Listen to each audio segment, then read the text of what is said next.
We are celebrating Swami Vivekananda's birthday today. It was a few days ago by the lunar calendar. And this is always confusing. Somebody said yesterday, oh, my friend's birthday coincides with Swami Vivekananda's birthday then. I said only once this time, not next year. By the English calendar it is the 12th of January. Because you calculate by the lunar calendar, the tithi, the date of the birthday, keeps changing from year to year in the English calendar. A gentleman who's very close to us, who works at the United Nations, he said to me that yes, I understand the lunar calendar because my wife is South Korean and she calculates her birthday by the lunar calendar. It drives me crazy because her birthday is different every day, every year.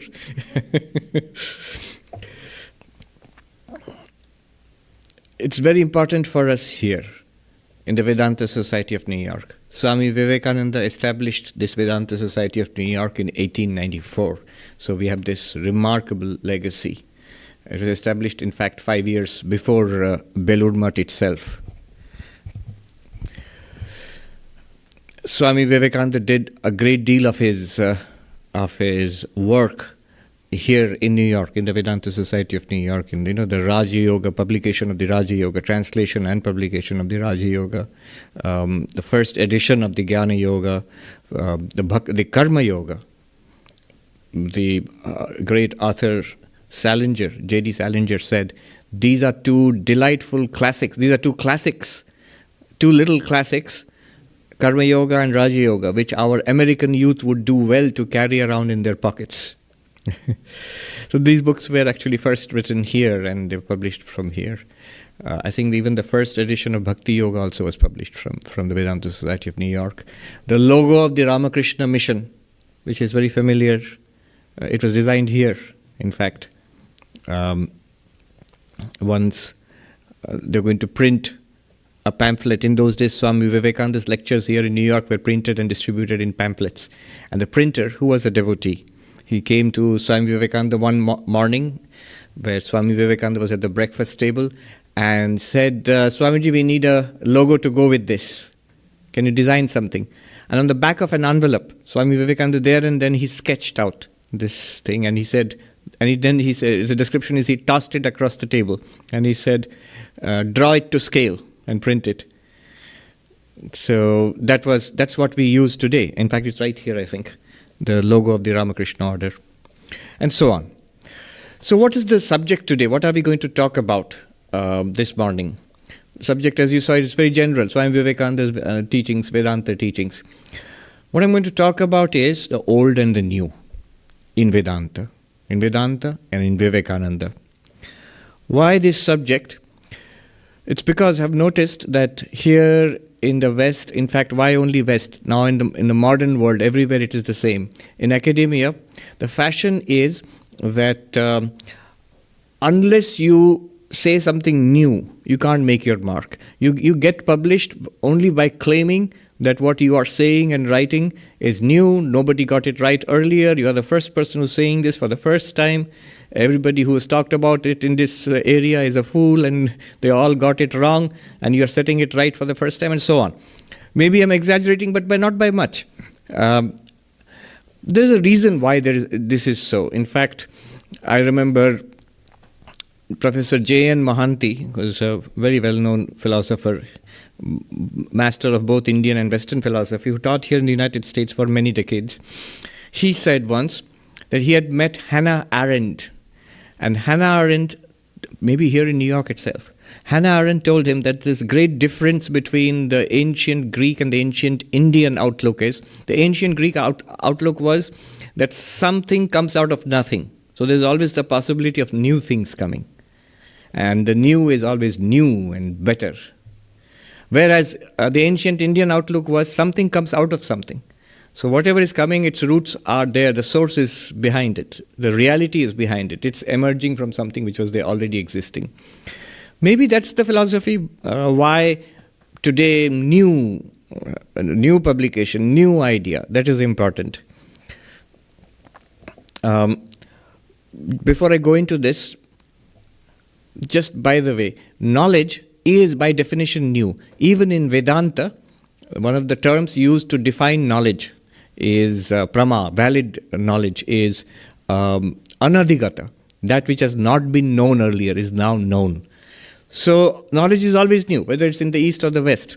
But what is meant there is different from what we are talking about. What is meant in the Vedantic sense of knowledge being new is, for me, when I read Vedanta, when I study and when I practice spiritual disciplines, I get this new realization. But it doesn't mean it's new for Vedanta. It's not new for the civilization. It's not new for the Vedas. It's been there. I learn it. Just like it's new knowledge for me. Only when I go to school and study the textbooks and attend the classes, that doesn't mean it's new for the professor or for the discipline itself. It's established and well known. So in that sense. Whereas the Indian tradition has always been, and I'm talking not about all kinds of knowledge, I'm talking about spiritual knowledge here. Spiritual and maybe philosophical knowledge. The Indian tradition has been that whatever you say to be valid, it has to be based on an authentic spiritual tradition. It must be the expression of an established spiritual tradition. Shankaracharya goes so far as to say, asampradayavit murkha sarvashastra vidovapi murkhavad upekshaniya. That's Sanskrit for, it's polite Sanskrit for the person who is not learned in the tradition, who does not know the tradition. Even if this person has read all the books in the library, this person should be disregarded as a fool, doesn't know anything. In fact, these days, it is, people do not know. Sometimes spiritual teachers, modern spiritual teachers, I've seen in India too, they make radical claims like, oh, it is my realization I'm talking about. I'm not talking about somebody else's, whatever they said in the books. I don't read books. I discovered this for myself. It is new. I'm giving you something absolutely new. And they find followers. That's why I'm saying this is a trend all over the world, that the latest and the newest must be somehow the best. So what I'm telling you is new. It is entirely my own. They don't realize how utterly stupid, how utterly they discredit themselves in the eyes of traditional learning. I remember this monk, this is a story which I read. So some enthusiast went and said to a monk in the Himalayas that, you know, my teacher, my guru, has said these things which are not there in the Shastras, in the traditional teaching. And the monk said, I'll tell you in Hindi and translate, काहे अपने गुरु को गाली देता है? Why are you cursing, insulting your own guru? It's an insult to say that. People don't realize. Today they take it as a matter of great credit. I'm absolutely original and absolutely stupid. That's from the Indian perspective. So from the Indian perspective, what happens? See, both sides have their advantages and disadvantages. The advantage of this modern approach, I would not say again a Western approach because it's all over the world now. And it's also not Western in that sense because if you go back a couple of 100 years ago, the entire tradition in Judaism and in Christianity was a commentarial tradition, that it comes from down a lineage of prophets and teachers, and we are commenting on it and so on. But it's a modern tradition or a modern approach, that the new must be necessarily better and it must be more authentic. Maybe it's the model of progress in scientific knowledge, where newer things are discovered and so the old things are discarded. But that's not necessarily true or valid about spiritual knowledge. Both sides have their advantages and disadvantages. What is the advantage of this modern approach is that there's always the possibility of new discovery. There's always the possibility of a new and better approach. There's always the possibility of adapting something to modern circumstances. Things change, and so knowledge must change accordingly. That's the advantage. The disadvantage is that often, and I know this from personal experience, you read, I enthusiastically read the latest articles on areas of my interest, on philosophy, in Vedanta especially, Indian philosophy especially, new articles. Often they are not worth the paper they are written on. Only by claiming to be new, to get it published, They make huge claims, and then when you see what is there, it's either a rehash of what was already there, or it is superficial, or it is just plain wrong. In the eagerness to be published as something new and original, often it's not worthwhile. The endeavor itself is not worthwhile. It's a waste of time. That's the disadvantage. The traditional approach again has its strengths and disadvantages. The traditional approach of there is this truth I find in the Upanishads. Now I'm writing commentaries upon it, and sub-commentaries upon it, and sub-commentaries upon it. The great disadvantage of that approach, of course, one can clearly see, it might simply become uncreative and unoriginal after some time, just ornamental. It might rob us of the power of thinking original thoughts.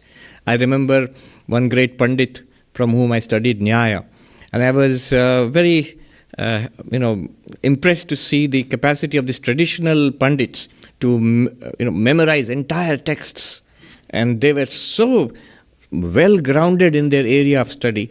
I was talking specifically of Nyaya philosophy. Compared to what I saw the products of our modern school, college, university system.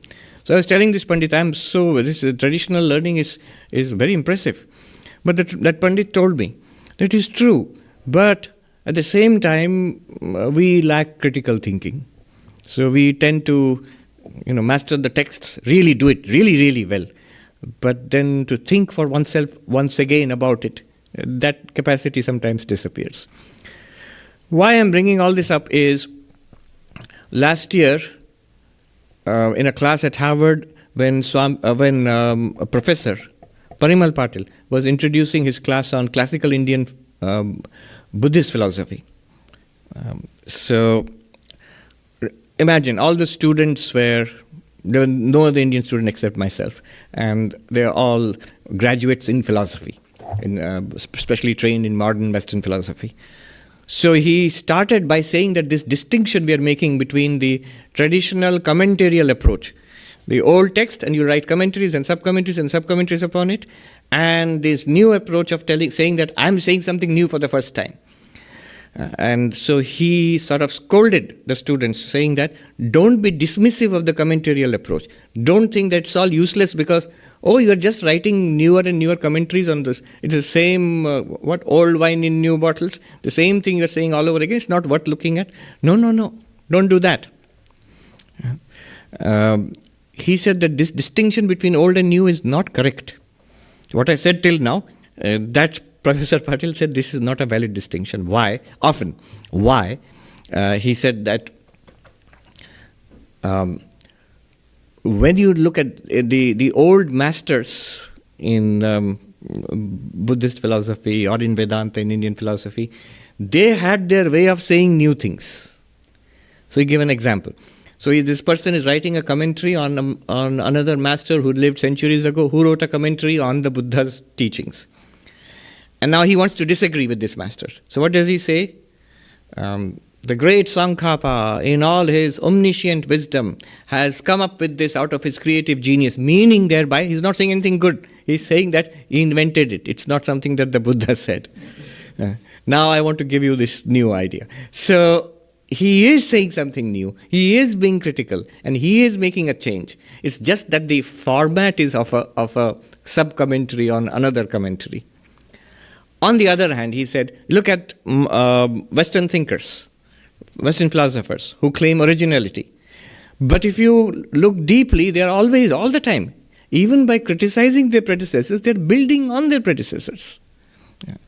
If you look at Sartre or Heidegger, you will find behind them Nietzsche. If you look at Nietzsche, you will find behind Nietzsche is Hegel and Schopenhauer, and behind that is Kant, and behind that are the scholastics of the Catholic theologians, and behind that are the Greek philosophers. It is presented as if entirely new, but it is built upon the shoulders of giants. So that is also a kind of commentary. Fine. All this was by the way of introduction. So what we will do now is bring this to bear upon Swami Vivekananda's presentation of Vedanta, the old and the new. What is old, what is new in Swami Vivekananda's presentation of Vedanta.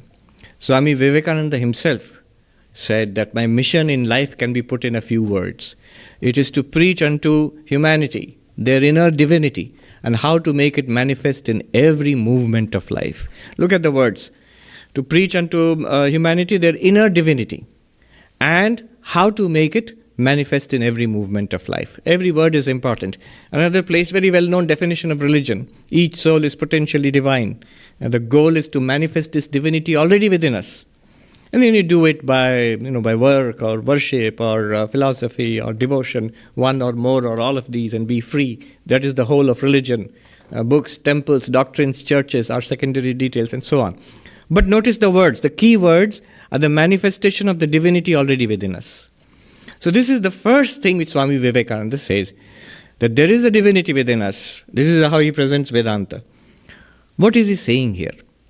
In traditional Advaita Vedanta, which we have studied, an inquiry into ourselves, the claim is that we are one with the absolute reality, the ultimate reality of the universe. There is an ultimate reality. And that ultimate reality is you, Tattvamasi. That is the traditional formulation. In the Upanishads you find that thou art. Now, if I am that ultimate reality, my first reaction is that I don't know about it. And then we all know. We have talked about it for, forever. This that has been the theme of not only my talks here, but the whole Vedanta Society for the last 126, 27 years. We've been talking about this divinity within ourselves. It is, you have to engage in a process of inquiry. And what I know about myself. We start off by, yes, obviously there's this body, and then not just the body, the mind is there, the personality, and Vedanta teaches us in various ways to inquire within ourselves. Inquire means to take a look. They will give us the instructions, the Upanishads and the Vedanta texts, tell us how to do it, you listen to that and carefully track it, follow it in our own experience. When we attend to our own experience, there's a philosophical fancy word for it. It's called a phenomenological approach. Phenomenological approach means how reality appears to us right now. You just attend to that. Quite distinct from believing in something later, after death somewhere, or somewhere else like heaven. That's a different kind of approach. That's a dualistic, devotional, faith-based approach. There is also a mystical approach, when you sit and meditate and you get extraordinary experiences. But the way of Advaita Vedanta was to attend to experience right now. What experience? We have talked about it. Drigdrishya, the experience of subject and object. I am the experiencer and here is the world of experience. And you follow this and go inwards. I am the seer and what I see is an object. So I look at the world, that's an object. Look at the body, that's an object. Look at the mind itself is an object. These are now amazing new revelations to us because we always thought, I am the mind. I am the mind in a body, that's it. We never examined that. But then the mind itself is an object or a series of subtle objects. And so by Drigdrishya Viveka, we come to this idea that there is an awareness. At my core of my existence is an awareness. That awareness is my real nature, but we can just say that my deeper nature is that awareness. That's easier to grasp than immediately to abandon that I am not the body, not the mind, I am that awareness. That's a little difficult. But let's say I first of all discover that such an awareness is there. It has always been there. The same thing you discover in Taittiriya Upanishad by the traditional method of the 5 sheets, the 5 layers of the human personality. Here is the physical layer, the Annamaya Kosha. And we notice inside that there is a layer of prana, of life, Pranamaya Kosha. You notice then there is a layer of thoughts, deeper, more subtle, inwards. Inwards to the body is the life processes. Inwards to the life processes is the layer of thoughts, emotions, memories, which we identified with ourselves. But we see they are also objects. Just like this body is an object, those thoughts are also objects, subject to continuous change. Look inwards. You find the layer of the sheath of intellect, which we are using right now to understand all these things. That's also something. It's also a subtle thing. Push inwards, further inwards. And the Upanishad says there is the Anandamaya Kosha, the bliss sheath, which is a clue which we get in deep sleep, for example. And as the knower, the observer, the illuminer, the experiencer of these 5 sheets. And through these 5 sheets we experience the world. Is that same awareness which I talked about. Same thing we find in the Mandukya Upanishad. Now just attend to your experience of waking, dreaming, deep sleep. And notice that when we go from waking to dreaming to deep sleep, huge change is there. The whole world goes away. And there's a world of dreams. That goes away. There is blankness. Not only the world, even more stunning, my physical body goes away. You see, in the other methods, Drik Drishya Viveka or Panchakosha Viveka, the body is a constant, it's still there. But when you look at our waking, dreaming and deep sleep, I continue as a knowing subject, as an experiencer, and I lose experience of my physical body. What a remarkable thing, that it is there on the bed, something that I hold on to so closely. In a moment, it's gone entirely from my consciousness. If you say that I become unconscious, I have no experience and therefore I do not experience the body, that is something. I can accept that. But imagine the remarkable nature of dreams, where I continue as an experiencer, as a knowing subject, and yet I have no idea of my body, no experience of my body lying on the bed. So that the world disappears before my eyes, the body disappears before my experience, and then it's replaced by dreams. That also disappears. My whole way of looking at the world as I am a subject and I know an object, this world, or the world of dreams, this whole subject-object thing also disappears in deep sleep. And I come back again. By this method I discover the same awareness which is experiencing all of this. This awareness is free of the world, is free of the body, is free of the thoughts, feelings, memories, emotions, personality. This immortal awareness. Problems are in the world. Problems are in body. Problems are in emotions, in mind, in intellect also. There are problems. And the seed of all problems, seed of all dukkha is in the Anandamaya and in the causal state, deep sleep, because it comes back again. But the consciousness which transcends all of them, there is no problem there. Death is of the body, death is not of the consciousness. This immortal, problem-free consciousness. This consciousness in itself, what does it want? Suppose you try something like this right now. That imagine the world outside has disappeared. It's all covered with snow and buried, gone. And then close your eyes and you see the room also disappears. There's nobody else around. And then you think that the body itself has disappeared. No physical body. Just a mass of thoughts. No perceptions. You don't see anything, hear, smell, taste, touch, anything. Now imagine all memories have disappeared. No memories. Now imagine all thoughts, ideas disappeared. And you are aware. Will be aware of what? Will be like nothing. Now drop that nothing also, suppose. And just awareness, the light of awareness, which is always there. That awareness, what does it want? What does it need? What demands does it have? Nothing. It's perfectly fulfilled. It's always there. All problems and all demands and desires and lack of fulfillment, they come when the mind starts working. And then when the mind attends to itself, and then to the body and to the world, then these things start up. Now that consciousness in itself, ever free, immortal, ever pure, impurity and purity, they come with the body-mind. Ever satisfied, ever beyond sorrow. This is called the divinity of the soul. This is what Swami Vivekananda means. He used the word, the divinity within us. So we already have it. And the whole point is to discover this reality. Not only this thing, the second big thing which Swami Vivekananda taught about Vedanta was, how many such divinities are there? Our first reaction would be that, all right, so I am such an awareness and there are many such awarenesses, plurality of awarenesses in all living beings. In each body, mind, there will be one such awareness. That would be the Sankhyan point of view. But Swami Vivekananda talked about the oneness of all existence. It is one awareness. In the Bhagavad Gita, Vedanta says, in Bhagavad Gita, Krishna says, Kshetragyam chapi mam vidhi sarva kshetreshu bharata. Know me alone to be the one awareness in all beings. Now look, God is saying that this awareness which you discover within yourself, it is the same awareness in all beings.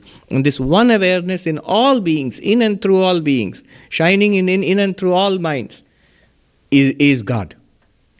And it is one. One of the hymns by which when we sing to Sri Ramakrishna, Buddhescha sakshi nikhilasya janto, nachayasya vetta, yo vetti sarvam. The witness of the mind, the witness of the intellect, where in all living beings, who knows all, whom nobody knows, that we salute as Sri Ramakrishna. But what is that Sri Ramakrishna? It is you, your own inner reality. And there the entire universe is one. And the external physical world and the so many bodies, they are all like waves in an ocean. They are all appearances in one reality. This is what Swami Vivekananda calls the oneness of all existence. His Vedanta, which he taught with a lion's roar here in the West and in India, is built on two planks. One is the divinity within us, and the second one is the oneness of all existence. The divinity which within each one of us, already there, already perfect, waiting to be discovered, or as he said, manifested. And the oneness of all existence. This is Vedanta according to Swami Vivekananda. Just one little observation here. So this reality, I am Brahman, discovering this. So this is what is Vedanta, this is traditional Vedanta. Swami Vivekananda adds a little wrinkle on this, a little ornamentation, a little change in this. He does not say knowing the divinity within yourself. He says manifesting the divinity within yourself. My ideal is to preach unto humanity their inner divinity and how to make it manifest in every movement of their life. In every movement of life, how to make it manifest. That means in our thinking, in our speaking, and in our daily activities. See, this is where you can see the clear connection. Sri Ramakrishna and Swami Vivekananda. Sri Ramakrishna, whenever he practiced any kind of spirituality, he would bring it down, practice it to the most basic bodily level also. Renunciation of wealth. He threw coins into the river. This clay and coins, taka mati, mati taka. So some jokester said, oh, he knew how valuable property is going to be. That's why he said clay is money, money is clay. He knew that land is going to be valuable. No. So he practiced it. When he wanted to erase every consciousness of caste superiority, or any kind of superiority over others, he went and wiped the latrine of a sweeper. Physically he did it, wiping it with his long matted hair. Now, this is what Swami Vivekananda means by the manifestation of divinity. Manifestation of divinity does not only include realizing, oh, I am not the body, not the mind, Chidananda Rupaha Shivoham, I am pure consciousness, I am of the nature of Shiva. That's one part of it. The other part of it is fearlessness, love for everybody, unselfishness, unconditional love, unselfishness, discipline, self-control, natural self-control. All of the qualities of a saint, they should come into our lives. That is the manifestation of the divinity. This is the full meaning of the word manifestation. I always thought, why did Swami Vivekananda use the word manifestation of the divinity already within us? Why not knowledge of the divinity already within us? So it must be expressed. It must bear fruit in our lives. Above all, Swami Vivekananda was a practical spiritualist. He was a practical Vedantist. It must have practical benefits right now in our lives. I must be able to solve my problems and the problems of others. He said, otherwise, he said, I have no interest in such a religion, which cannot wipe the widow's tears in this life and promises heaven after death. Cannot give a loaf of bread to the hungry now and promises heaven after death. I do not believe in such a religion. So Vivekananda, very strong. Why? Manifestation. The nature of enlightenment.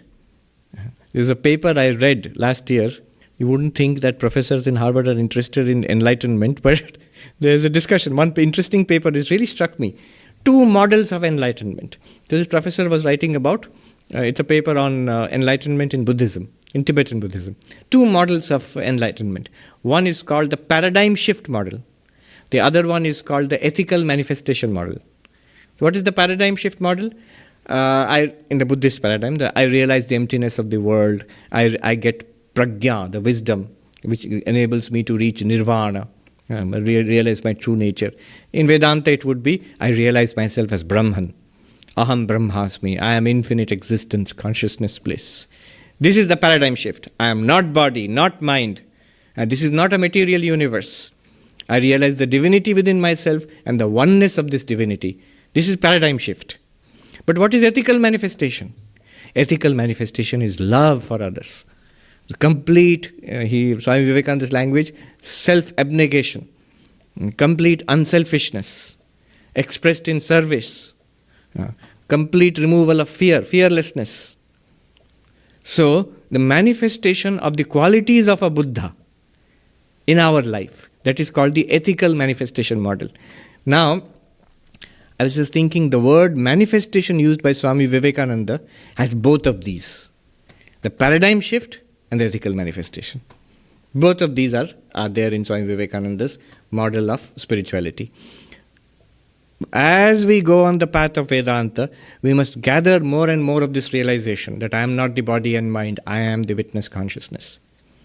I am free of problems. Actually, not as a slogan. To actually see that, yes, there is a spiritual depth in me which is free of the problems. That I must admit.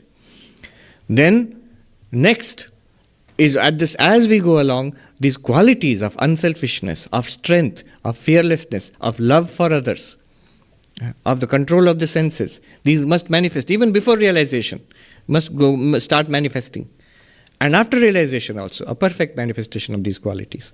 So this is called manifestation of the divinity. Full manifestation of divinity means knowledge of the divinity and also the qualities which go along with it. What is old and what is new?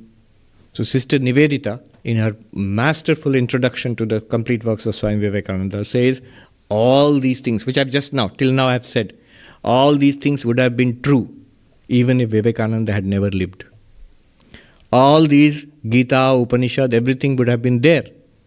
As much valid and, she says, the word she uses is as much authentic, even if Vivekananda had not come. Then what is new in Vivekananda? And she says, of course, the ease of access and the presentation, how Vivekananda presents it, that is a very wonderful thing which he has done. But there is something unique which he has given. Here now we are going from old to new. We must see. What is the new thing? And Sister Nivedita puts it so powerfully that instead of paraphrasing her words, I would like to quote the original. Her original words are powerful, accurate, and sort of breathtaking in the vista she opens up before us. So what she says, it must never be forgotten that it was the Swami Vivekananda who, while proclaiming the sovereignty of the Advaita philosophy, which we just talked about now, as including the experience in which all is one without a second, also added to Hinduism here the doctrine that Dvaita, Vishishtadvaita and Advaita are but three phases or stages in a single development in which the last named, Advaita, in which the last named constitutes the goal. This is part and parcel of the still, before I go on. So here is already a big contribution.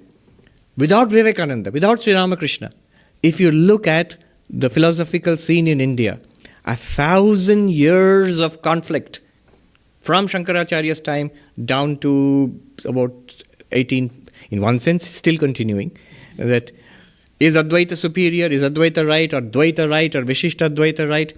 There are wonderful masters who have written enormous and sophisticated and deep dialectical texts attacking and defending for 1,000 years. So that is wonderful, be that as it may, because it has led to the development of philosophy. That's great. But ultimately, at the end of it, where do we stand? Here is the beautiful insight, that this is a series of developments. And we remember here what Sri Ramakrishna approved of, Hanuman saying that as body I am the servant and you, Rama, are my Lord. As the Jiva, sentient being, you are the whole, I am thy part. And as pure consciousness, you and I are one reality. And these three are my firm conviction. So, Dvaita, Vishishtadvaita, Advaita. So this is one great, the significance of this cannot be overruled. Till now it is not fully accepted. And that's the sign of something new. It takes time to be accepted. But the truth of this actually strikes you directly when you think about it. Yes, it must be so. Then she goes on, much more remarkable. This is part and parcel of the still greater and more simple doctrine that the many and the one are the same reality, perceived by the mind at different times and in different attitudes. Or as Sri Ramakrishna expressed the same thing, God is both with form and without form, and He is that which includes both form and formlessness. As you dig deeper into Vivekananda, you begin to see it is Ramakrishna and Ramakrishna throughout. Only from the surface, scholars will see, Sri Ramakrishna said something, Vivekananda made these changes. If you dig deeper, you will just see it is almost like Vivekananda is a shell through which Ramakrishna is shining forth. And Sister Nivedita says that this thing, which she just said, I'm quoting again, it is this which adds its crowning significance to our master's life. Here, by our master, she means Vivekananda. For here, why is this so important? What she says is breathtaking. For here, he becomes the meeting point, not only of East and West, but also past and future. If the one and the many be indeed the same reality, then it is not only all modes of worship alone, but equally all modes of work, all modes of struggle, all modes of creation, which are paths of realization. No distinction henceforth between sacred and secular. To labor is to pray. To conquer is to renounce. Life is itself religion. To have and to hold is as stern a trust as to quit and to avoid. This is the realization which makes Vivekananda the great preacher of karma, not as divorced from, but as expressing jnana and bhakti. It's the old conflict between knowledge, devotion, and action. It is all synthesized into one vision. To him, Vivekananda, the workshop, the study, the farmyard, and the field are as true and fit scenes for the meeting of God with man as the cell of the monk or the door of the temple. To him, there is no difference between service of man and worship of God, between manliness and faith, between true righteousness and spirituality. All his words, from one point of view, can be read as a commentary upon this central conviction. This is Sister Nivedita, to be taken very seriously. She says all that Vivekananda taught. It's very difficult to reconcile because it seems contradictory at times. He says all that Vivekananda taught can be read as commentary on this central conviction, which is what she just said. He said, Vivekananda said, art, science, and religion are but three different ways of expressing a single truth. But in order to understand this, we must have the theory of Advaita. See, that last part is also important. Otherwise, we may run into a superficial, a facile way of saying, well, whatever we do is religion, whatever we do is spirituality. No, it is not. It can be spiritualized. For this you need this vision. This is actually what Ayan Maharaj is driving at when he talks about the Vijnana Vedanta of Sri Ramakrishna. It's a breathtaking vision. It's thrilling to think about how East and West ideals of both have come together in Vivekananda. How the entirety of tradition, 5,000 years of spiritual tradition in India, I'm not just saying Vedanta, also other traditions, including Buddhism, I say, all of it have come together in Vivekananda, but he's not about the past. He's about bringing the light of that past to bear on the present and on centuries to come. The vision of society of religion and spirituality which he has got is we still have not understood it. It is too vast for us to begin to. I think it is a program for the future. It's a program for the future of not only religion, not only philosophy, ethics, but of civilization itself. I remember last year I met this young Vietnamese researcher, very intelligent young man, very articulate, deep thinker. He's doing research in management theory on work. He's doing his PhD. And he was working in Boston College. And I was at Harvard at that time. He called me and he said that I want to talk to you about Vivekananda. And we had set up a meeting. And he said to me that he didn't know anything about Vivekananda. He had no particular interest in Hinduism or India or anything like that. He said, while studying some of the greatest and noblest ideas in management theory, work, human relationships, goal of human life, what will motivate a person in this modern age, the role of money, the role of inspiration, all of these things he's studying. He says everywhere the highest and noblest ideas he found at work in modern society, he says they all are traced back to one name kept coming up again and again and again. In the late 19th century, Swami Vivekananda. He said, who is this person? He started studying. And he was very impressed. So he wanted to talk to me, and he's doing work. I hope he will publish books soon. I felt that behind the creation of our modern age, this may sound like a too big an assertion, but I'm convinced behind the foundation of our modern age and the age that is to come is Vivekananda. And behind him, of course, is Sri Ramakrishna. A great force has been unleashed. It's not that all of it has come from Vivekananda. These forces are floating around in human thought. They coalesce into a force once in a while expressed in society.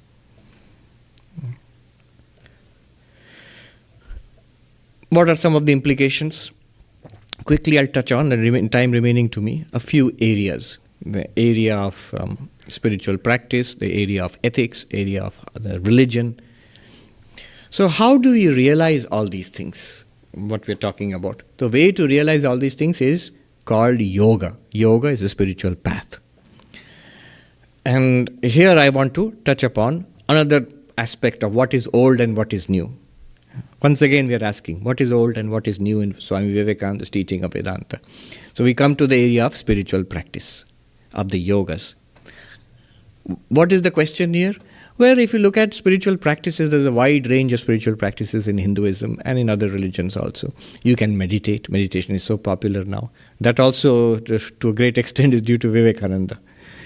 Meditation is so popular. There is devotion, very common. Worship, prayer.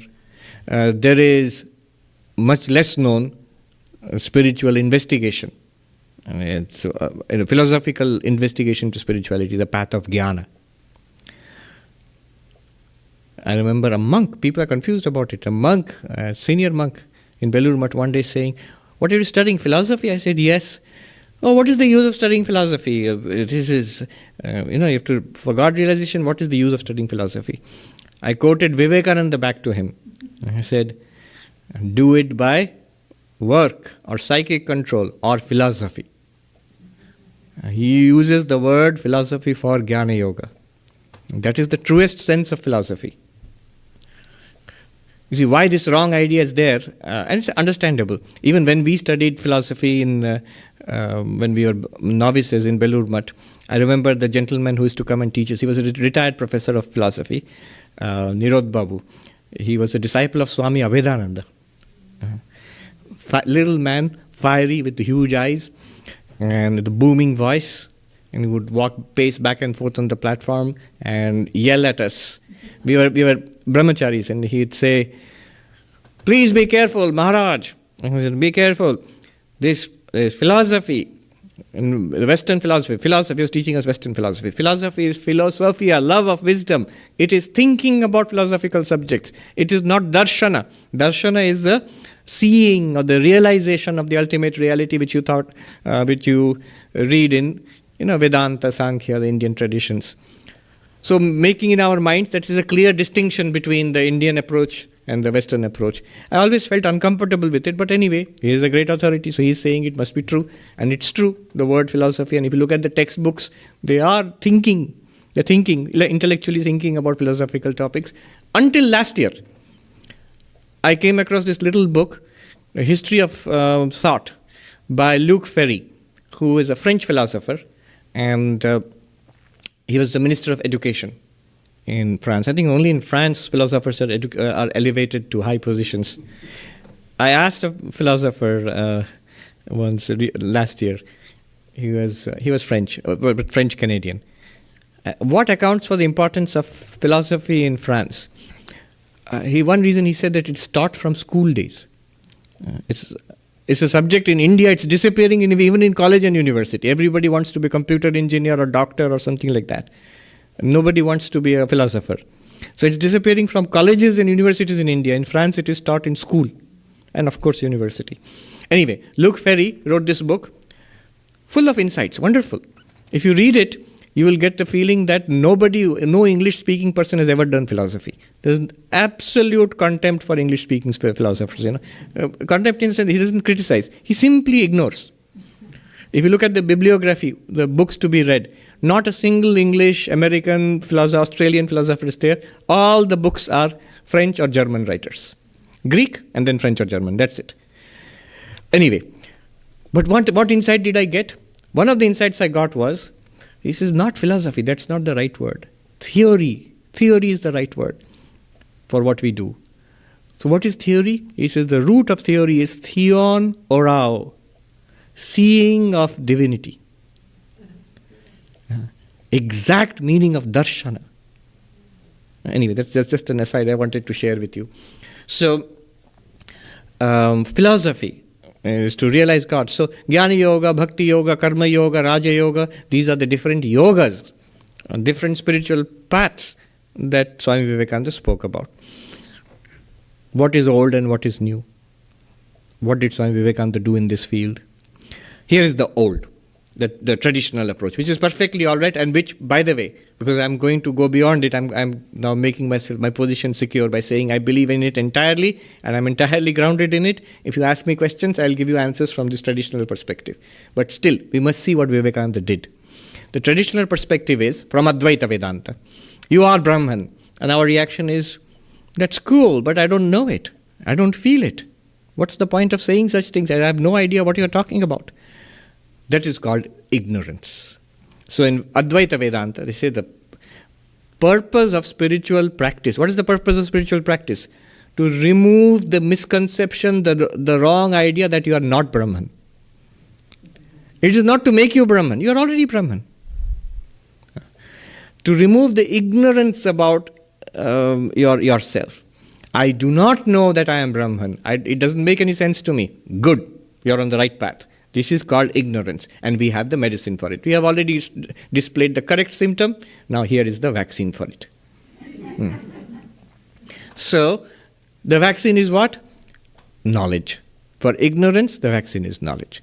And ignorance of the self, knowledge about the self. And now we are on sure ground.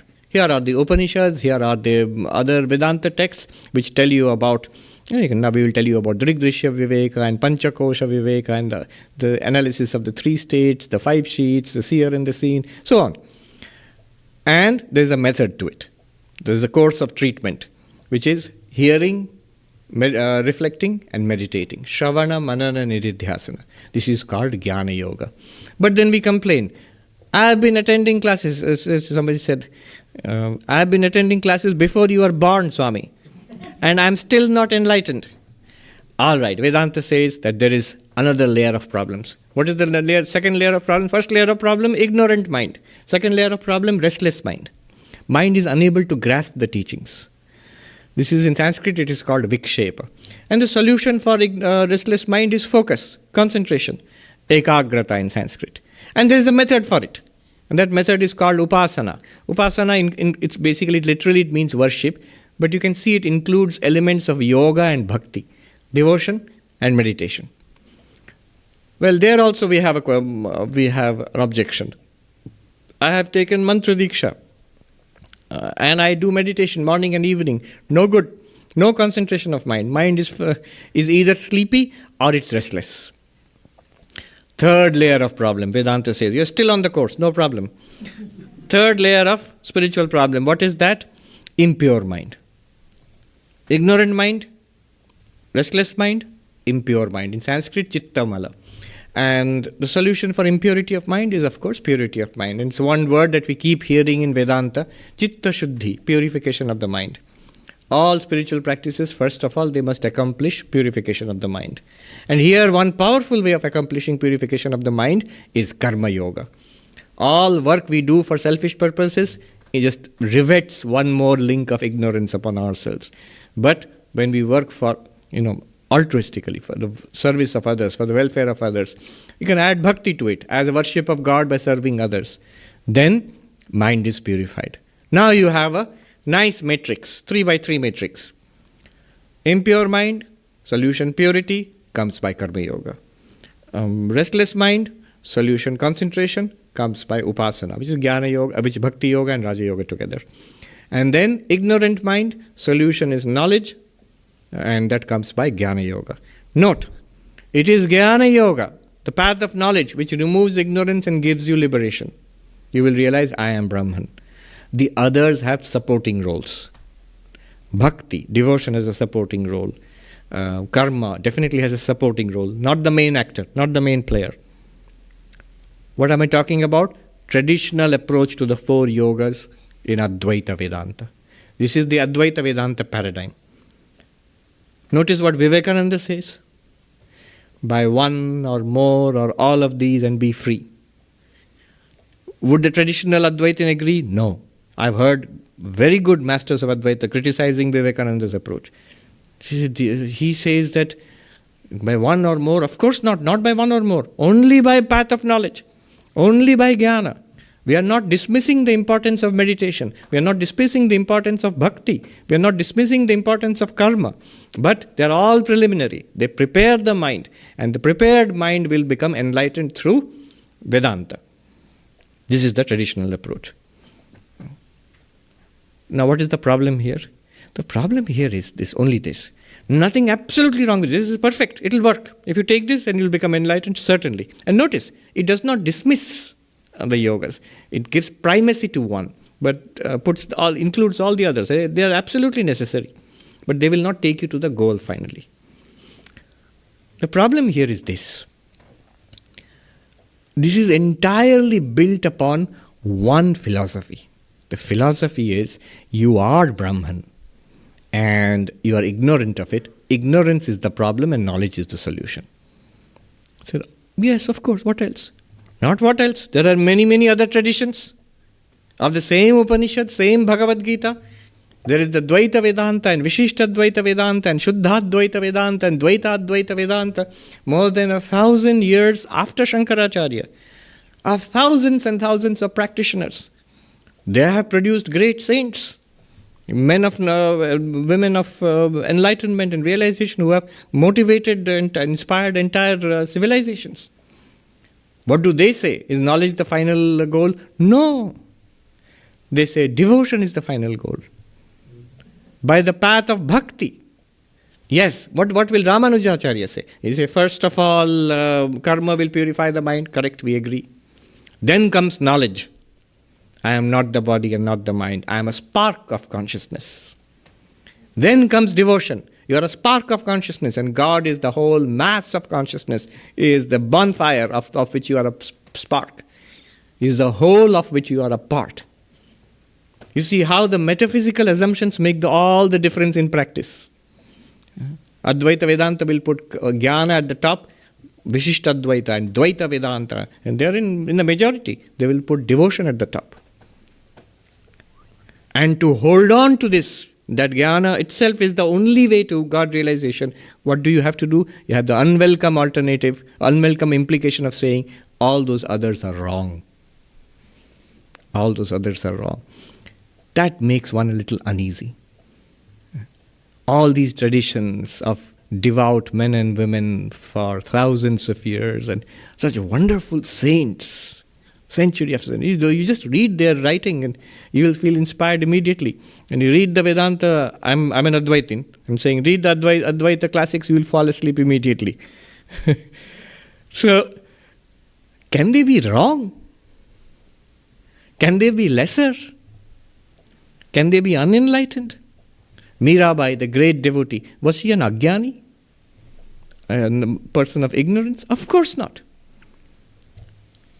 Mirabai had the same realization as Adi Shankaracharya had.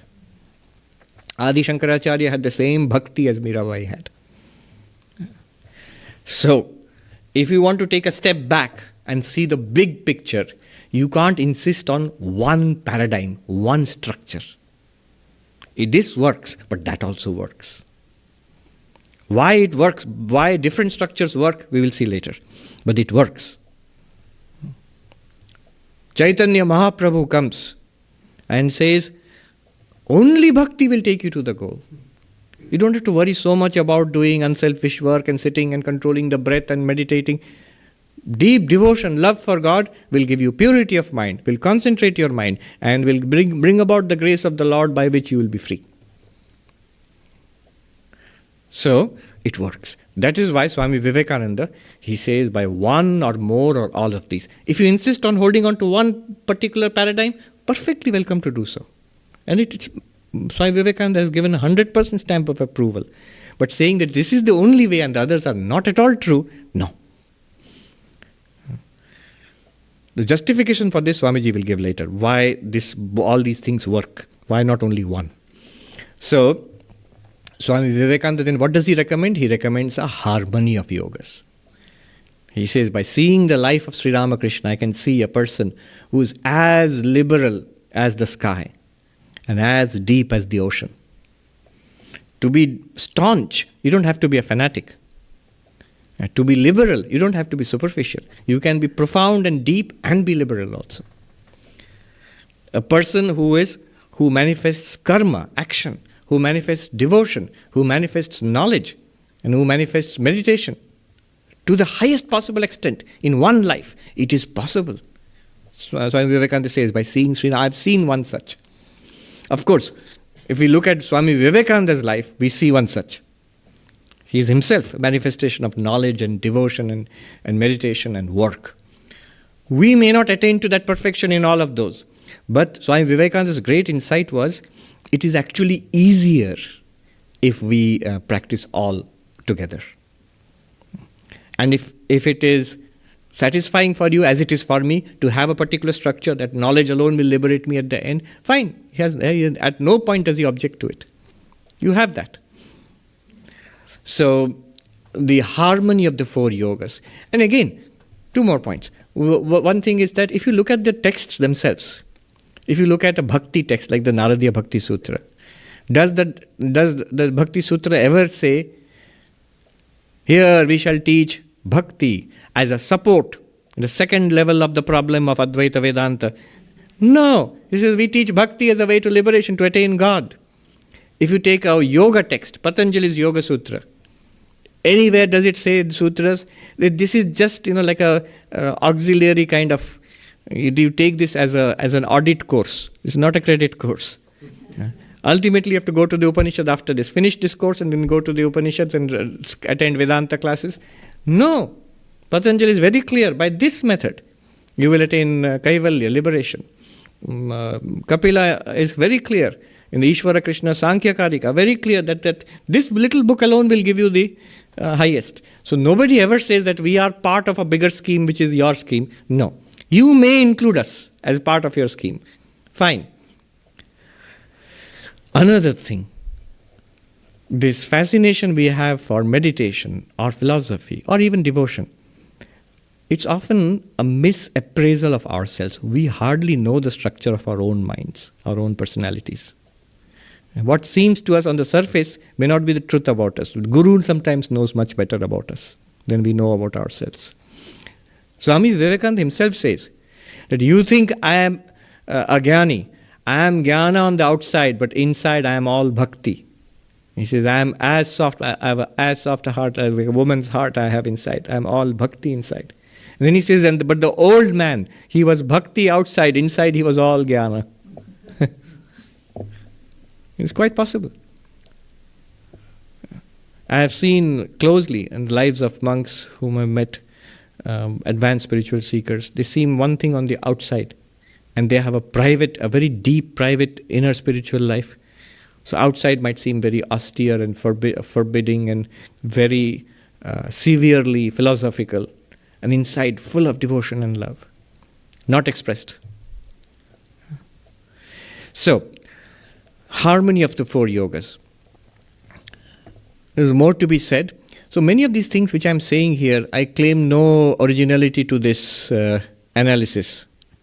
I'm firmly basing myself as just like a commentary on the works of older masters. So what I'm saying here mostly comes from the writings of Swami Bhajananandaji, who is a very senior monk of our order, a very luminous mind, a very deep thinker. So right now what I was talking about, he wrote an article called The Yogas and Their Synthesis. It's in Prabuddha Bharata. And he talks about why it is necessary to harmonize the four yogas. How do you harmonize the four yogas? And for example, I'll give you quickly within a couple of sentences what he says. He talks about vertical synthesis. Now, what is this vertical synthesis? Vertical synthesis is one above the other. Just like we said, Shankaracharya or Advaita Vedanta says first karma, then bhakti and yoga, and then jnana. This is vertical synthesis. Ramanuja says first karma, then jnana, then bhakti, vertical synthesis. Or it could be a horizontal synthesis, he says. He says that's what most people do. And if you look at the life of a devotee or a Ramakrishna Mission monk, so you get up early in the morning and meditate, and then you go and study, and then you go to work and serve humanity, and come back in the evening and attend arati and worship and spend some time in meditation. Throughout the day, there are some meditative activities, there are some philosophical study activities, there is something that you do to serve humanity, and there is devotion and ritual. The only problem with this is it's not integrated, and you will always feel a kind of a conflict of time and energy. Too much work, I can't meditate. Too much meditation, you're selfish, not doing enough for others. So this problem may be there. He talks about collective synthesis. This is based on Swami Vivekananda. We may not be perfect in each method, in each way, but in an ashram, in a household, in a community, there may be different mentalities, different personalities. Some may be meditative more, and some may be devoted to service. Some may be very studious and philosophical in their approach. Some may be ritualistic worshippers. This is literally true of what I saw in Belur Math. Great pujari, day and night chanting hymns, and even when he's year after year worshipping in the temple of Sri Ramakrishna, even when he's given a break, go and relax. He's an old monk. He goes on a pilgrimage in the railway, in the train, and sitting in the train, he starts the worship. He has got his own little image and little worship toolkit, and he spreads it out before his. It becomes natural for him. I have seen Swamis day and night working for the welfare of the poor. Day and night. Hard work. I have seen Swamis who are so austere and engaged in Vedantic study. One Swami, I remember, Swami Shikshanandaji, our teachers, when we were novices, they told, Shikshanandaji literally means delight in Siksha means education or knowledge and teaching. Of course, for Vedic scholars, immediately they'll object, because here the word Shiksha comes from a Vedic usage, which means the art of pronouncing Vedic mantras. Anyway, so this Swami, he was always engaged in Vedantic study. So our teachers at the training center when we were brahmacharis, they said, go and see the Swami. What does it mean by studying? You only flip pages. You're flipping pages. You say you're reading books. No. Go and see the Swami. And so whenever we visited him, all the time, without fail, he'd be sitting in his easy, like an armchair, and he would have the commentary of Shankaracharya open before him, which he had studied for 75 years or more. It's not that he did not know every word in that book. But it's not that he's reading it to read new things and finish off books one after another. It's to keep his mind there in that knowledge. He'd always be studying, reading like this. And if you bow down to him, he'll note, and then back. So, collective synthesis. In the same, it can be in an ashram, it can be in a household. Where a father, mother, children, they can have their own different approaches to spiritual life. So these are the different ways in which one can harmonize the 4 yogas. Swami Vivekananda himself was asked, how shall we harmonize the 4 yogas? And Swami Vivekananda's answer was, live with one who has harmonized the 4 yogas. I guess that's the right exact answer. If you see such a person in action, it's not an artificial way of planning out the routine. This is my Jnana Yoga time. This is my Bhakti Yoga time. This is not that way. It is a natural synthesis where it will be very difficult to distinguish, is this person being a devotee or a jnani or a karmi? If you look closely at a great spiritual master, they seem to be all. The harmony of 4 yogas. So this is one place where Swami Vivekananda says has something new to give. I've run out of time. I'll quickly mention 2 more areas and then conclude. Another area is Swami Vivekananda's theory of ethics, of morality. The question here is, what is right and what is wrong? What should we do and what should we not do? This is the classic question of ethics.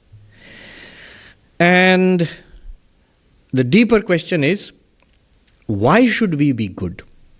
First of all, what is good and what is bad? And even deeper than this, why should we be good? What is good and what is bad is the realm of ethics, or what they call normative ethics. And the technical term for the second question, why should I be good at all, is called meta-ethics. You ask a question about ethics itself. Big area. There are volumes and volumes being written even till today. There are Oxford handbooks and Rutledge handbooks and all on ethics. It's a huge issue. I was lucky and privileged to be allowed to attend a class by Professor Amartya Sen at Harvard University. He is a professor of both philosophy and economics at Harvard. So he was teaching a course on ethics. So I was able to attend that class. And all these classic questions, they come up. And see how much effort is being put into it by the finest minds of our civilization, trying to come to an answer about this. What is so difficult? The difficult thing is, how do you decide what is right and wrong? Not only for a person, but for a community, for a country, for a government, for the international community. One way could be by consequence, utilitarian ethics. That which maximizes happiness is good. That which reduces happiness or increases sorrow is bad. Immediately one might say, no, but by maximizing my happiness, I might contribute to sorrow all around me. So that can be modified, maximizes the happiness of the entire community. That which maximizes the happiness and satisfaction of the entire community and reduces misery, that is good. And these are not just theoretical things. These are absolutely important for public policy. Taxation. Why does every country tax the rich more than the poor? Because for a rich person to give up $1,000, the amount, by giving up that money, that person loses some amount of happiness. But the amount of happiness that a multimillionaire or billionaire loses by giving up $1,000 in tax money, that $1,000 spent for very poor people, the amount of happiness they get from it by getting the essentials of life through government action is much more than the loss of one billionaire in a little bit of happiness the person loses. So it makes sense to tax the rich more than the poor. So these are issues which are of great public consequence, economic consequence, utilitarian. Well, that seems fine. Then why at all bother? You just follow this. Well, not so easy. Not so easy. So a classic question that would be asked in class would be that, so maximizing happiness is the goal. Yes. Suppose you have a terrorist. You've got a terrorist who has planted a bomb. And you want him to say, where is the bomb? The terrorist is a hardened fellow. He refuses to confess. Would you torture him? So many people, they raise their hands, yeah, because it will save the life. See, if he confesses, it will save the lives of 50 people or 100 people. Yes, maybe we have to torture. Many people are unsure. Then the professor will say, he will tighten the screw. He will say, even after torturing, the person does not confess. He's very hardened. He has a little 5-year-old daughter. Will you torture that daughter in front of the father to make the father confess? So many people who had raised their hands put their hands down. Now 50 people will die, 100 people will die.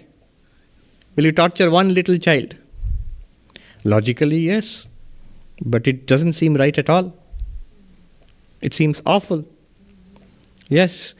They used to war game this, Rand, war game this nuclear warfare.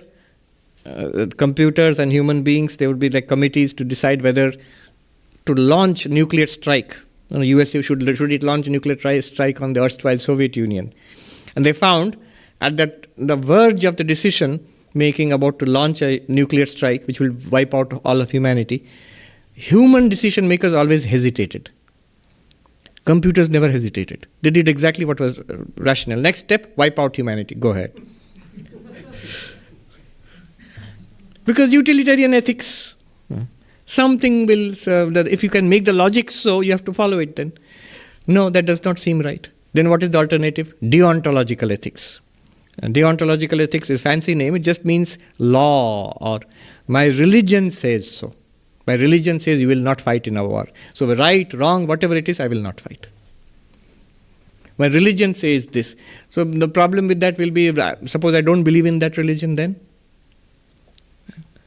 Each religion has different things which it prescribes. Or the law of the land says it. The law of the land says you must do this, you must not do that. It's not a question of what is the consequence. It's the law is that. So it depends on the kind of person. You're crossing the road, the light is not changed yet, but there's nobody around. So in India, you'll just walk across. And I've heard, I've not been there. In Germany, never. Why? There's no problem at all. It is the rule. You stand there until the light changes. Even in this heavy snow, you'll stand there and cross. That is a deontological ethics. This is utilitarian ethics. What is the effect of it? What is Swami Vivekananda's answer to this whole quandary? This Vedantic ethics. Swami Bhajananji has written a beautiful 20-page article on this. I gave a talk about 14, 15 years ago at the University of Calcutta to a group of professors. It was the last talk of the day. And I gave a talk on this article by Swami Bhajananji on the ethics, theory of ethics of Swami Vivekananda. They liked it so much, they wanted photocopies of that article. I still remember, the photocopier section was closed and the guy wanted to go home. It was 5 o'clock. But they held him up there and until everybody got a copy of that article. It's called Swami Vivekananda's Ontological Ethics.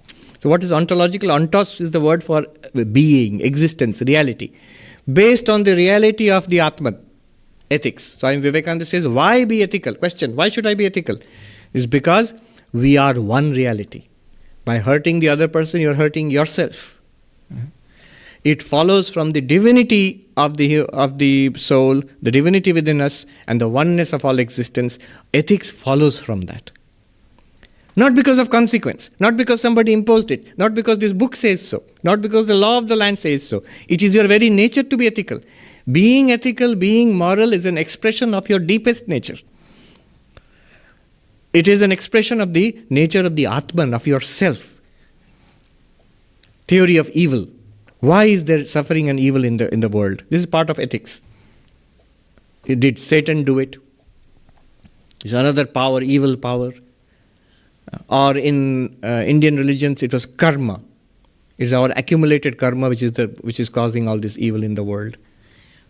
In Christian theology, it is the wrong use of free will. God has given us free will and we misuse it and therefore there is evil in the world. Swami Vivekananda says, from a Vedantic perspective, it is ignorance which is the cause of evil. It is not sin. Another theory is that original sin is the cause of evil. Swami Vivekananda said, no, it is not sin, not even karma. Ultimately, the cause of evil is the ignorance of the real nature of the self. This theory of ethics, what does it lead to? This is from freedom. Ethics comes from freedom. We are free of the lower self. We are the existence, consciousness, bliss right now. The so-called body-mind self is an appearance. So this evil this lack of ethics is because of holding on to what is an appearance. It's not true. We are free of it. An expression of our freedom is ethics.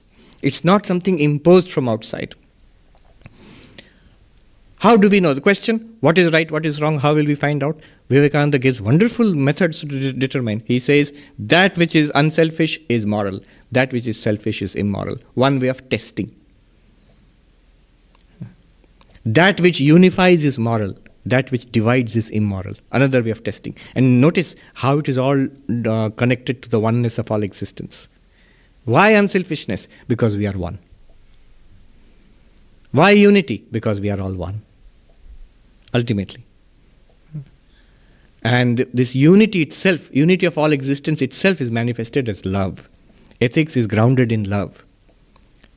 Another consequence of Swami Vivekananda's ethics is service. Love must be expressed in service to others. How do you express ethics? In service to others, those who need it. Another consequence, equality. We are all equal. Not because of this revolution or that for political philosopher. Not because of the brotherhood or sisterhood. Deeper than brotherhood and sisterhood. Deeper than communism and capitalism. Deeper than even physics and biology is the oneness of all existence, is that one existence consciousness place in all beings. Swami Vivekananda says, from the Nazarene to the worm, to yonder worm, is one divinity shining through all. And therefore we are all equal. All this fight for racial equality, gender equality, it comes because we are struggling at the level of the body to establish equality. At the deepest level, there already is equality, there is oneness. And yet Swami Vivekananda does not erase difference. He enjoys difference. There is difference. There are differences of gender, there are differences of religion and of race. And it's all wonderful. Then if oneness is the reality, then all this difference is an appearance. What do you do at the level of appearance? You cannot erase difference here, and you should not. So the answer is harmony. Harmony, a very big word in Swami Vivekananda's lexicon. Harmony of religions, harmony of philosophies, harmony between science and religion, harmony between the nations, harmony between the genders today you will see, harmony between the races, harmony. Another consequence of Swami Vivekananda's ethics is strength. This is something you come across again and again and again. Anybody who came in contact with Vivekananda, the first effect was they were uplifted. Josephine MacLeod writes that when I met the Tsar of Russia, I felt how great he is and how insignificant I am. But when I met Vivekananda, I felt how great he is and how great I am. That was the effect, like a tonic. He would uplift even the most crushed spirits. So strength, physical strength, moral strength, emotional strength, intellectual strength, spiritual strength, above all. He says, so Vivekananda, he connects weakness to evil. Unethical life, evil, unhappiness, misery is connected to weakness because we are too weak to put our ideals into practice. So we must strengthen ourselves to live spirituality. And finally, ethics is the basis, the foundation of spirituality. Ethics itself is not the end of life. Ethics, moral, good life is the basis for spiritual life. To ultimate, the prize at the end of the road is infinity. Your own nature that is there only if we lead an ethical, moral life. So this is Swami Vivekananda's contribution to the field of ethics. Huge, huge thing. And still not appreciated. I was one takeaway from that course which I attended, Professor Amartya Sen's course, how many of those questions which were raised and wrestled over by some of the smartest minds. It's not just Professor Amartya Sen, but I saw a professor of mathematics whose books I have in my library is sitting next to me. He's there attending the class. I thought he looks familiar. Who is he? I've seen him in the back cover of a book which I possess. They're sitting there and wrestling with these questions. I'm not saying that there's an ultimate solution which is given by Vivekananda and everything's done, but it is really a path-breaking, fundamental contribution to the field of ethics, which Swami Vivekananda said. I'm sure in time it will become more developed. And finally, the harmony of religions. I will not speak more about it, but just touch upon the essentials. It all comes directly from from Sri Ramakrishna, from his Guru. How is all these yogas, multiple structures possible? By jnana we will get freedom, by bhakti you will get freedom. How is it possible? By all these paths you will reach the same goal. How is it possible? We are right here. The truth is one. The sages speak about it differently. Ekam sad vipra bahuda vadanti. This is from the Rig Veda. How is it possible to speak about it differently if the truth is one? Why not speak about it the same way? Why do different religions say different things? Here is what Swami Vivekananda brings from Sri Ramakrishna. That the ultimate reality is infinite. One. So Sri Ramakrishna's beautiful example of the ant which went to eat sugar, and he found a mountain of sugar and dragged a little bit of the sugar and looked back and saying, I'm going to take the whole mountain with me. He cannot, and he need not. That little bit of sugar is enough. So the infinite reality, you express, every religion, philosophy, enlightened person expresses just a little bit of it. Second, it cannot be expressed in language. But it must be expressed in language. So when you try to express the inexpressible in language, you do not give a complete account of it. It's an imperfect grasp on that reality. Avang manasa gochara, beyond conception, beyond language. Sri Ramakrishna used to say, Brahman is the only thing in Bengali, he said, jeta eto haini. So eto is very difficult to translate into English, which has not been defiled by the tongue. So because it cannot be expressed in language and because it is infinite, therefore, multiple expressions are possible. It seems very simple, but it's a very big insight. That's where harmony of religions can be established. It makes it possible to have many religions without saying one must be true, others must be false. No. Then what happens? Suppose you have this infinite God beyond language. The purpose of human life is God realization, and the purpose of religion is to be a path to God realization. As Vivekananda made it very clear, that these religions are like different paths up the mountainside. Paths are different. One path is different from the other doesn't mean they are wrong. If both take you to the same goal, both are correct. Again from Sri Ramakrishna. Sri Ramakrishna says in different ways you can reach the roof of the house. The Brahmo devotees have come. Sri Ramakrishna says, look, some of you came by coach, some of you came by boat, some of you walked, but ultimately you all got here. In the same way, people of following different faiths will all reach the same divinity. This is how harmony is realized. So Ramakrishna's beautiful example of people going to the same the pond and calling it water and pani and jal, but they're talking about the same reality. Forms and formlessness, which Sister Nivedita said. Beautiful example, ice and water. By the coolness of the devotion, water freezes. The water, formless Brahman freezes as it were into the ice of different forms of gods and goddesses. When the sun of knowledge rises, it melts back into the same water. But whether, you don't have to melt it back. Whether you are worshipping in a form or whether you are worshipping formless, it's the same reality. One and the many are the same reality. What follows from this? That at the same time, one must have dedication to one's own path. This is called Ishta-nishtha. Sri Ramakrishna used to say, Bhav nashta korte nahi. Do not disturb anybody's spiritual attitude. Somebody is built up. I have devotion to Krishna. Now don't come to this person and say, oh, but it is just a form. Ultimately it is formlessness and you must shift from Krishna to the formlessness. No, you don't have to do that. Respect the spiritual attitude of everybody and have your own spiritual attitude, but know all the time these are all different paths to the same realization. Therefore, Swami Vivekananda added, there is no need to convert. The big drive to convert from one religion to another, unnecessary. And the religions of the world are not contradictory, they are complementary to each other. And because they are complementary to each other, we can all learn from each other. Just yesterday we had a wonderful talk by Professor Clooney from Harvard, and he has studied the Hindu classics and the Christian classics. He's a practicing Jesuit priest.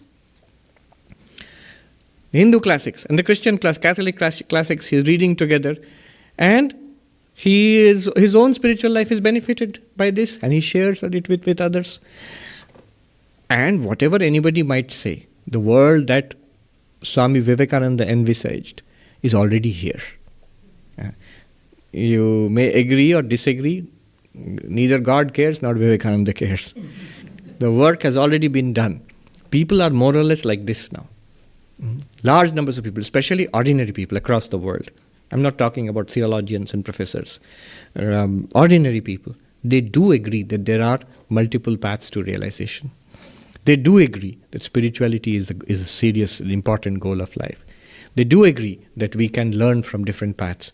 Professor Clooney yesterday was saying that students at the Divinity School come and say, I really don't know who I am. I am born Christian, but I'm a little bit Buddhist also. And I'm a little bit this and a little bit that also. And definitely I'm a humanist also. And that is what Vivekananda envisaged. That is what has happened. So I've gone well over time, but the theme here was just an exploration of what is old and what is new in Swami Vivekananda. I hope by this time we have seen that these categories of old and new are interesting ways of looking at it, but they're not at all contradictory. Whatever Swami Vivekananda has done is firmly rooted in Advaita Vedanta. And yet there are implications, new ways of presentation, and new insights, and a new vision which has come through Swami Vivekananda. I pray to Sri Ramakrishna, Ma Sharada and Swami Vivekananda to bless us all, this beautiful city, this country, the whole world, and the civilization to come yet. Om Shanti Shanti Shanti Hari Om Tat Sat Shri Ramakrishna Arpanamastu.